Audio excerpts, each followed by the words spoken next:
എടുക്കുന്നത് binomial theorem എന്ന് പറയുന്ന ചാപ്റ്റർ ആയിരുന്നു അല്ലെ. ബൈനോമിയൽ തിയറത്തിന്റെ ബേസിക് കാര്യങ്ങളെല്ലാം പഠിച്ചു. ഇനി ഈ ചാപ്റ്ററിൽ ചോദിക്കുന്ന ഒരൊറ്റ കാര്യമുള്ളൂ. ഇങ്ങനെ ഒരു എക്സാമ്പിൾ പറഞ്ഞു കഴിഞ്ഞാൽ x+2 ഹോൾ റൈസ് ടു 4 ഇതൊന്ന് എക്സ്പാൻഡ് ചെയ്യാൻ ചോദിക്കും. നമുക്കറിയാം ചെയ്യാനുള്ള എളുപ്പത്തിന് വേണ്ടിയാണ് 4 എടുത്തത് കേട്ടല്ലോ. അപ്പൊ x+2 whole raise to 4 expand ചെയ്യാൻ ചോദിക്കും. അപ്പൊ ഇങ്ങനെ എക്സ്പാൻഡ് ചെയ്യാൻ ഒരു ചോദ്യം വന്നു കഴിഞ്ഞാൽ ഒരു ഇക്വേഷൻ ഒക്കെ ഉണ്ട്. ആ ഇക്വേഷൻ ഒന്നും ആദ്യം പറയുന്നില്ല, അത് നമുക്ക് അവസാനം പറയാം. ആദ്യം ഇത് ചെയ്യേണ്ട രീതി പറഞ്ഞുതരാം. നമ്മൾ കഴിഞ്ഞ ക്ലാസ്സിൽ പറഞ്ഞതാണ് ഇത് എക്സ്പാൻഡ് ചെയ്യുമ്പോൾ എത്ര ടേംസ് ഉണ്ടാവുമെന്നാണ് നമ്മൾ പറഞ്ഞത്. അത് കണ്ടുപിടിക്കാൻ വേണ്ടി ഈ മേളിൽ പറഞ്ഞിരിക്കുന്ന പവർ എത്രയാണെന്ന് നോക്കുക, 4. ആ 4നേക്കാളും 1 കൂട്ടുക. അപ്പൊ എത്രയാണ്? 4നേക്കാളും എത്ര കൂട്ടുക? 1 കൂട്ടുക. അപ്പൊ മൊത്തം 5 ടേംസ് ഉണ്ടാവും. ഇത് എക്സ്പാൻഡ് ചെയ്ത് കഴിയുമ്പോൾ 5 സെക്ഷൻസ് ഉണ്ടാവും. ഇനി ഇത് എക്സ്പാൻഡ് ചെയ്യുന്നത് എങ്ങനെയാണെന്ന് പറയാം. സിമ്പിൾ ആണ്. ഇവിടെ പവർ വന്നിട്ടുള്ള ടേം ഏതാന്ന് നോക്കണം. പവർ വന്നിട്ടുള്ള 4 അല്ലേ. അപ്പൊ 4ൽ നിന്ന് നമ്മൾ മറ്റേ കോമ്പിനേഷൻ എഴുതാൻ തുടങ്ങണം. 4 വെച്ച് തുടങ്ങണം. 4 പവർ 4 വന്നിരിക്കുന്നത് കാരണം 4c0, അടുത്തത് 4c1, അടുത്തത് എന്ത് എഴുതണം?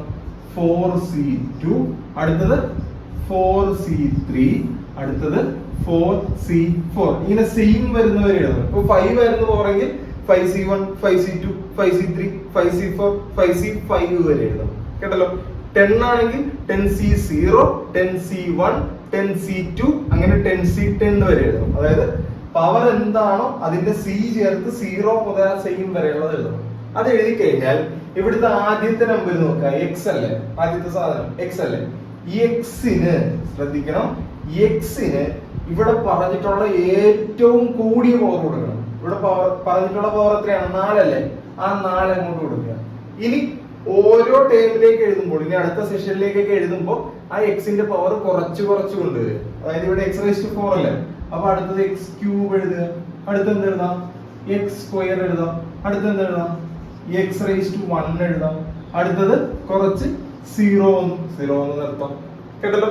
അപ്പൊ ഫസ്റ്റത്തെ നമ്മൾ ഏറ്റവും കൂടിയത് കൊണ്ടുവന്ന് കുറച്ച് എഴുതി. അടുത്തത് നോക്കിയോ 2. അടുത്ത രണ്ടാമത്തെ അടുത്ത കിടക്കുന്ന 2 അല്ലേ. ഈ 2ന് നമ്മൾ ഏറ്റവും കുറഞ്ഞ പവർ കൊടുക്കുക 4. അതായത് ഈ 4 എടുത്ത് ഇവിടെ കൊടുത്തു. പിന്നെ ഏറ്റവും കുറഞ്ഞ പവർ 0 ആണ്. 0 കൊടുക്കുക. ഇനി നേരത്തെ ഇതേപോലെ ഇത് കൂട്ടി കൊണ്ടുപോകണം. മറ്റത് കുറച്ച് കൊണ്ടുപോയി ഇത് കൂട്ടി കൊണ്ടുപോകണം. അപ്പൊ 2⁻0 അടുത്ത് വരുമ്പോൾ 2 എത്രയാണ്? 1. അടുത്തത് എത്രയാണ്? 2². അടുത്തത് എത്രയാണ്? 2³ അടുത്തത് എത്രയാണ്? 2⁴. ഇനി നമ്മൾ എഴുതിയത് ശരിയാണെന്ന് നോക്കാൻ നമുക്കൊരു പരിപാടിയുണ്ട്. ഇവിടെ നോക്കി, നമ്മുടെ ഇവിടെ ഏറ്റവും കൂടി പവർ വന്നിട്ടുള്ളത് 4 അല്ലേ. അപ്പൊ നമ്മൾ ഇവിടെ എഴുതി വെച്ചിരിക്കുന്ന പവറുകൾ കൂട്ടുമ്പോൾ 4 വരണം. ഇത് നോക്കി, 4 0 കൂടി കൂട്ടുമ്പോൾ 4, 3 1 4, 2 2 4, 1 3 4, 0 4 4. അപ്പൊ 4 വരണം. ആ 4 ഈ പവർ 4 ആയതുകൊണ്ടാണ്. ഇനി സിമ്പിൾ പരിപാടിയാണ്. പ്ലസ് ആയതുകൊണ്ട് നമുക്ക് ഇതിന്റെ ഇടയിൽ എല്ലായിടത്തും പ്ലസ് ഇടാം. പ്ലസ് ആണെങ്കിൽ എല്ലായിടത്തും പ്ലസ്. ഇനി മൈനസ് ആണെങ്കിൽ ആദ്യം മൈനസ് ഇടണം, പിന്നെ പ്ലസ്, പിന്നെ മൈനസ്, പിന്നെ പ്ലസ്, പിന്നെ മൈനസ്. ഇങ്ങനെ ഓൾട്ടർനേറ്റീവ് ആയിട്ട് ഇടണം. അപ്പൊ പ്ലസ് ആണെങ്കിൽ എല്ലാം പ്ലസ്, മൈനസ് ആണെങ്കിൽ ആദ്യം മൈനസ് ഇടണം, പിന്നെ പ്ലസ്, പിന്നെ മൈനസ്, പിന്നെ പ്ലസ്. അങ്ങനെ ഓൾട്ടർനേറ്റീവ് ആയിട്ട് ഇട്ടു പോകണം. ഇനി ഒന്നുമില്ലടാ. ഇനി നിങ്ങൾ വേണമെങ്കിൽ കാൽക്കുലേറ്ററിൽ അടിച്ച് ചെയ്താലും സിമ്പിൾ പരിപാടി. 4c0 നിങ്ങൾക്ക് അറിയില്ല, നിങ്ങളുടെ കാൽക്കുലേറ്ററിൽ അടിക്കുക 4c0 എന്ന് കാൽക്കുലേറ്ററിൽ അടിക്കുക. അപ്പൊ ആൻസർ എത്ര വരും? 1 എന്ന് വരും. ഞാൻ ഇത് കണ്ടുപിടിക്കണം കേട്ടോ. ഇനി ഇൻറ്റു x⁴, അത് അങ്ങനെ തന്നെ എഴുതാൻ പറ്റുള്ളൂ. x⁴ into 2⁻0. അതും നിങ്ങൾക്ക് അറിയാൻ പാടില്ല. നിങ്ങൾ കാൽക്കുലേറ്റർ അടിച്ചോ 2⁻0. ഇനി അതല്ല എങ്കിൽ ഏത് നമ്പറിന്റെ പവർ 0 വന്നാലും ആൻസർ എന്താണ്? 1 ആണ് കേട്ടല്ലോ. അപ്പൊ ആദ്യത്തെ സെറ്റ് കഴിഞ്ഞു. +2. ഇനി അടുത്ത് നോക്കില്ല, 4c1 ആണ് കണ്ടുപിടിക്കാനുള്ളത്. അത് നിങ്ങൾ കാൽക്കുലേറ്റർ അടിച്ചോ. 4c1 എന്ന് കാൽക്കുലേറ്റർ അടിക്കുമ്പോൾ ആൻസർ എന്ത് വരും? 4 എന്ന് വരും. പിന്നെ എന്താണ്? x³ അതുപോലെ തന്നെ എഴുതി. പ്ലസ് 2⁻1 എത്രയാണ്? 2. ഇത്രയുള്ളൂ. അടുത്തത് പ്ലസ് എന്താണ്? 4c2 നിങ്ങൾ കാൽക്കുലേറ്ററിൽ അടിക്കും. അപ്പൊ നിങ്ങൾക്ക് എന്ത് കിട്ടും? 6 എന്ന് കിട്ടും. ഇൻറ്റു അടുത്തത് എന്താണ്? x² അതുപോലെ തന്നെ എഴുതി. ഇൻറ്റു 2² എത്രയാണ്? 4. ഇത്രയുള്ളൂ. അടുത്തത് പ്ലസ് ഇത് ചെയ്യാൻ പോവാണ്. 4c1 നിങ്ങൾ കാൽക്കുലേറ്റർ അടിച്ചോ. 4c1 അടിച്ച് കഴിയുമ്പോൾ നിങ്ങൾക്ക് ആൻസർ എത്ര കിട്ടും? 4 എന്ന് കിട്ടും കേട്ടല്ലോ. അടുത്തത് x⁻1 അതുപോലെ തന്നെ എഴുതി. x⁻1 എന്ന് പറഞ്ഞാൽ x ആണ്. അതുപോലെ തന്നെ x എന്ന് എഴുതാൻ അല്ലെങ്കിൽ x⁻1 എന്ന് എഴുതിക്കും. 2³ നിങ്ങൾ കണ്ടുപിടിക്കുമ്പോൾ നിങ്ങൾക്ക് ആൻസർ എത്ര കിട്ടും? 8 എന്ന് കിട്ടും. 8. അടുത്തത് ഏറ്റവും അവസാനത്തത് പ്ലസ് 4C4 ചെയ്യുകയാണ്. അത് നിങ്ങൾ കാൽക്കുലേറ്ററിൽ അടിച്ചു. ആൻസർ എത്ര കിട്ടും? 1 കിട്ടും. 1 ഇൻറ്റു നമ്മൾ നേരത്തെ പറഞ്ഞു എന്തിന്റെ പവർ 0 വന്നാലും ആൻസർ 1 ആണ് കേട്ടല്ലോ. അപ്പൊ x⁻0 ആൻസർ എത്രയാണ്? 1. 2⁴ എത്ര വന്നു? 16. അപ്പൊ ഇത് എഴുതുന്ന മാത്രം ഒന്ന് ശ്രദ്ധിച്ചാൽ മതി, ബാക്കിയൊക്കെ നിങ്ങൾക്ക് കാൽക്കുലേറ്ററിൽ ചെയ്യാം. ഇനി അടുത്തത് 1 ഇൻറ്റു 1 ഇൻറ്റു x⁻4 എത്രയാണ്? x⁻4 പ്ലസ് 4 ഇൻറ്റു 2 8, പിന്നെ ഒരു എന്തുണ്ട്? ഒരു x³ ഉണ്ട്, പ്ലസ് 6 ഇൻറ്റു 4 24, പിന്നെ എന്തുണ്ട്? ഒരു x² ഉണ്ട്, പ്ലസ് 8 ഇൻറ്റു 4 എത്രയാണ്? 32, പിന്നെ എന്തുണ്ട്? ഒരു x ഉണ്ട്, പ്ലസ് 1 ഇൻറ്റു 1 ഇൻറ്റു 16, ആൻസർ എത്രയാണ്? 16. ഇത് ഉത്തരം കിട്ടിയില്ലടാ. ഇത്ര നോക്കി, ഇത് എക്സ്പാൻഡ് ചെയ്തപ്പോ 5 ടൈംസ്, 1 2 3 4 5. എക്സ്പാൻഡ് ചെയ്യുന്ന രീതി മനസ്സിലായല്ലോ. നോക്കി, എത്രയാണോ നമ്പർ 4 ആയതുകൊണ്ട് 4C0, 4C1, 4C2, 4C3, 4C4 same വരുന്നവരെ എഴുതുക. ഫസ്റ്റ് നമ്പറിന് ഏറ്റവും കൂടിയ പവർ കൊടുത്തിട്ട് കുറച്ച് കുറച്ച് കൊണ്ടുപോവുക. സെക്കൻഡ് നമ്പറിന് 0 തുടങ്ങി കൂട്ടി കൂട്ടി കൊണ്ടുപോവുക. ഇനി ഒന്നുമില്ല, ബാക്കിയൊക്കെ കാൽക്കുലേറ്റർ അടിച്ചാൽ മതി. എളുപ്പമല്ലടാ, ഭയങ്കര എളുപ്പമല്ലേ? നമ്മൾ ചെയ്യാം. ഒരു മൈനസ് വരുന്നത് ചെയ്യാം, ശ്രദ്ധിച്ചു.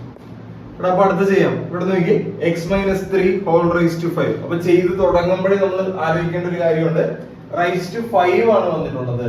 5 വന്നാൽ മൊത്തം എത്ര ടേംസ് ഉണ്ടാവും? ആ 5ന്റെ കൂടെ 1 കൂട്ടുക, അപ്പൊ 6. ഉത്തരം മൊത്തം 6 ടേംസ് ഉണ്ടാവും. അത് എഴുതാം. നമ്മൾ എന്താ പറഞ്ഞത്? ആദ്യം നമ്മൾ പവർ നോക്കുക, 5. അപ്പൊ നമ്മൾ 5C0, 5C1, 5C2, 5C3, 5C4, 5C5. ഇത്ര എഴുതി. എന്താ? 5C0 തുടങ്ങി 5C5 വരെ. എളുപ്പമല്ലേ? എളുപ്പം. ഇനി അടുത്ത നോക്കേണ്ടത് ആദ്യത്തെ പവർ എക്സ്. എക്സിന് ഏറ്റവും കൂടിയ പവർ കൊടുക്കുക. ഏറ്റവും കൂടിയ പവർ ഇവിടെ ഉള്ളതായി 5. കിടക്കുന്നു 5. എക്സിന് 5 കൊടുത്തു. അടുത്തടുത്ത് എത്ര കൊടുക്കണം? എക്സിന് 4 കൊടുക്കണം. അടുത്ത എത്ര കൊടുക്കണം? എക്സിന് 3 കൊടുക്കണം. അടുത്ത എത്ര കൊടുക്കണം? എക്സിന് 2 കൊടുക്കണം. അടുത്ത എത്ര കൊടുക്കണം? എക്സിന് 1 കൊടുക്കണം. അടുത്ത എത്ര കൊടുക്കണം? എക്സിന് 0 കൊടുക്കണം. കൊടുത്തു. ഇനി അടുത്ത് നോക്കേണ്ടത് എന്താണ്? രണ്ടാമത്തെ നമ്പർ. രണ്ടാമത്തെ നമ്പർ 3 ആണ്. 3ന് ഏറ്റവും കുറഞ്ഞ പവർ ഈ താഴത്തെ ഇടങ്ങൾ 0 കൊടുത്താൽ മതി. എക്സ് അല്ല, 3. 3ന് ഏറ്റവും കുറഞ്ഞ പവർ 0. ഇനി അത് കൂട്ടി കൂട്ടി കൊണ്ടുപോകണം. അപ്പൊ ഇവിടെ എത്രയാണ്? 3⁻1, ഇത് 3⁻2, ഇത് 3⁻3, ഇത് 3⁻4, ഇത് 3⁻5. ഇനി നമ്മൾ എഴുതിയിരിക്കുന്നത് എന്തെങ്കിലും തെറ്റിയിട്ടുണ്ടോ എന്നറിയാൻ ഇതിന്റെ രണ്ടിന്റെയും പവറുകൾ കൂട്ടിയാൽ മതി. അപ്പൊ ഇവിടെ പറഞ്ഞിരിക്കുന്ന പവർ തന്നെ വരണം. 5 0 5, 4 1 5, 3 2 5, 2 3 5, 1 4 5, 0 5 5. കറക്റ്റ് ആണ്. ഇനി നമ്മൾ ശ്രദ്ധിക്കാനുള്ളത്, പ്ലസ് ആണെങ്കിൽ മൊത്തം പ്ലസ് ഇട്ടാൽ മതിയായിരുന്നു. മൈനസ് ആണെങ്കിൽ ആദ്യത്തെ സ്ഥലത്ത് മൈനസ് ഇടുക. ആദ്യം എന്ന് പറഞ്ഞാൽ ഇവിടെ അല്ല കേട്ടോ, ഇവിടെ മൈനസ് ഇടുക, പിന്നെ പ്ലസ് ഇടുക, പിന്നെ മൈനസ് ഇടുക, പിന്നെ പ്ലസ് ഇടുക, പിന്നെ മൈനസ് ഇടുക. ഇത്രേ ഉള്ളൂ. അപ്പൊ മൈനസ് ആണെങ്കിൽ ഓൾട്ടർനേറ്റീവ് ആയിട്ട് സൈൻ ഇട്ട് പോകണം. ആദ്യം മൈനസ് തുടങ്ങി. ഇനി ഓരോന്നും കണ്ടുപിടിച്ചാൽ മതി. ഇതേ ശ്രദ്ധിച്ച് ഓരോന്നും കണ്ടുപിടിക്കുവാണ് കേട്ടോ. ആദ്യത്തത് 5C0 കാൽക്കുലേറ്ററിൽ അടിച്ചോ, ആൻസർ 1 എന്ന് കിട്ടും. ഇൻറ്റു അടുത്തത് x⁻5 നമ്മൾ അതുപോലെ തന്നെ എഴുതി. ഇൻറ്റു 3⁻0 കാൽക്കുലേറ്ററിൽ അടിച്ചോ, 1 എന്ന് കിട്ടും. ഇനി മൈനസ് 5C1 കാൽക്കുലേറ്ററിൽ അടിക്കുമ്പോൾ നമുക്ക് ആൻസർ 5 എന്നാണ് കിട്ടുന്നത്. ഇതാണ് കേട്ടോ ചെയ്യുന്നത്. ഇനി x⁻4 നമ്മൾ അതുപോലെ തന്നെ എഴുതി. ഇൻറ്റു 3⁻1 എത്രയാണ്? 3. സിമ്പിൾ പരിപാടി. അടുത്തത് പ്ലസ് തന്നെ എടുത്തത് ഇതാണ്. പ്ലസ് ഇട്ടു. 5C2 നിങ്ങൾ കണ്ടുപിടിച്ചോ, 10 എന്ന ആൻസർ കിട്ടും. എത്രയാണ്? 10. ഇനി ഇൻറ്റു x³ അതുപോലെ തന്നെ എഴുതി. ഇൻറ്റു 3² വേണം. 3² എന്ന് പറഞ്ഞാൽ എത്രയാണ്? 9. ഇത്രേ ഉള്ളൂ. അപ്പൊ അടുത്ത കണ്ടുപിടിച്ചു. ഇനി എന്താണ്? മൈനസ് 5C3 എന്ന് പറഞ്ഞാൽ 5C2 ഈക്വൽ ആയിരിക്കും. ഞാൻ അതൊക്കെ ആലോചിച്ച് സമയം കേട്ടോ. 5C3 അടിച്ചോ കാൽക്കുലേറ്ററിൽ. അപ്പൊ 10 എന്ന ആൻസർ കിട്ടും. ഇൻറ്റു x² അതുപോലെ തന്നെ എഴുതി. 3³ എത്രയാണ്? 27. എഴുതിയല്ലോ. ഇനി രണ്ടെണ്ണം കൂടി ഉണ്ട്, ഞാൻ ഇവിടെ എഴുതാം. അടുത്തത് ഇതാണ് ചെയ്യാൻ പോകുന്നത്. പ്ലസ് ഇട്ടു.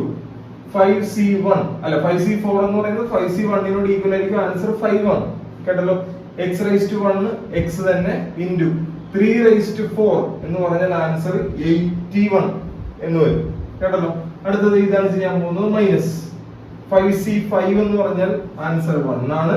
ഇൻറ്റു എക്സ് റൈസ് ടു 0 എന്തിന്റെ പവർ 0 വന്നാലും ആൻസർ 1 ആണ് ഇൻറ്റു 3 റൈസ് ടു 5 എന്ന് പറയുന്നത് എത്രയാണ് 243 എന്ന ആൻസർ വരും കേട്ടോ. വെറുതെ കാൽക്കുലേറ്റർ അടിച്ചു കൊടുത്താൽ കാര്യമൊന്നുമില്ലേ.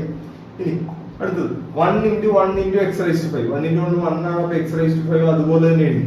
പിന്നെ അത് നോക്കിയാൽ മൈനസ് 5 ഇൻറ്റു 3 5 ഇൻറ്റു 3 എത്രയാണ് 15 എക്സ് റൈസ് ടു 4 അതുപോലെ തന്നെ. അടുത്ത് നോക്കിയേ പ്ലസ് 10 ഇൻറ്റു 9 90 ആണ്.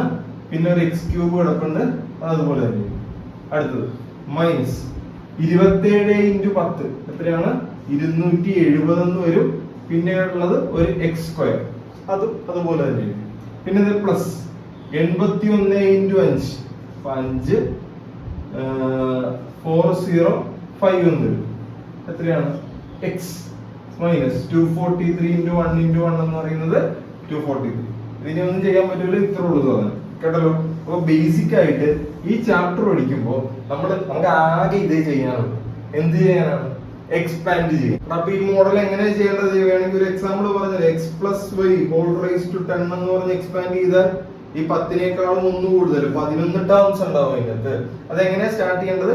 ഇവിടുത്തെ പവർ ഏതാണെന്ന് നോക്കണം. 10 സി 0 എന്ന് പറയണം. അടുത്ത എത്രയാണ് 10 സി 1. പിന്നെ എത്ര വരും 10 സി 2 10 സി 3 അങ്ങനെ ഇവിടെ വരെ എഴുതിപ്പോണം നമ്മള്. 10 സി 10 വരെ എഴുതിപ്പോണം. ഇനി ആദ്യത്തെ നമ്പർ നോക്കുക. എക്സിന് ഫുൾ പവർ കൊടുക്കുക, അതായത് എക്സിന് 10 പവർ കൊടുക്കുക. അടുത്തത് എത്രയാണ് എക്സിന് 9 കുറച്ച് പോവുക. എക്സിന് 8 അങ്ങനെ. അടുത്ത രണ്ടാമത്തത് വൈക്ക് ഏറ്റവും കുറഞ്ഞ പവർ അല്ലെങ്കിൽ ഈ 0 കൊടുക്കുക. ഇനി കൂട്ടിക്കൊണ്ടുപോവുക 1 വൈക്ക് 2 അങ്ങനെ കൂട്ടി പോവുക. പ്ലസ് ആയതുകൊണ്ട് ഇതിന്റെ ഇടയ്ക്ക് എല്ലായിടത്തും പ്ലസ്. മൈനസ് ആണെങ്കിൽ ആദ്യം മൈനസ് പിന്നെ പ്ലസ് പിന്നെ മൈനസ് അങ്ങനെ ഓൾട്ടർനേറ്റീവ് ആയിട്ട് പോകണം. ഇത്ര ഉള്ളടാ. അപ്പൊ നിർബന്ധമായിട്ടും ഇത് പഠിച്ചിരിക്കണം, നിർബന്ധമായിട്ട്. കാര്യം ഈ ചാപ്റ്റർ നമുക്ക് ഇത് മാത്രമേ പഠിക്കാനുള്ളൂ. ഇത് ക്ലിയർ ആയാൽ ഇതിന്റെ അകത്ത് ചോദിക്കുന്ന ഒരു 2 ടൈപ്പ് ചോദ്യമുണ്ട്. അത് അടുത്ത പാർട്ട് കൊണ്ട് എടുത്ത് അങ്ങോട്ട് നമുക്ക് നിർത്തിയേക്കാം. ഇത്ര ഉള്ളൂ ഈ ചാപ്റ്റർ. ഭയങ്കര എളുപ്പമല്ലേ? ഇത്ര ഉള്ളൂ. തെറ്റിച്ച് കളയരുത്. ഇതിന്റെ ഈ എഴുതുന്ന രീതിയൊന്നും തെറ്റിക്കാതെ എഴുതിയാൽ മതി. ബാക്കി മറ്റേ കാൽക്കുലേറ്റർ ചെയ്യാം കേട്ടല്ലോ. അപ്പൊ ഓക്കെ, അടുത്ത ക്ലാസ്സിൽ കാണാം.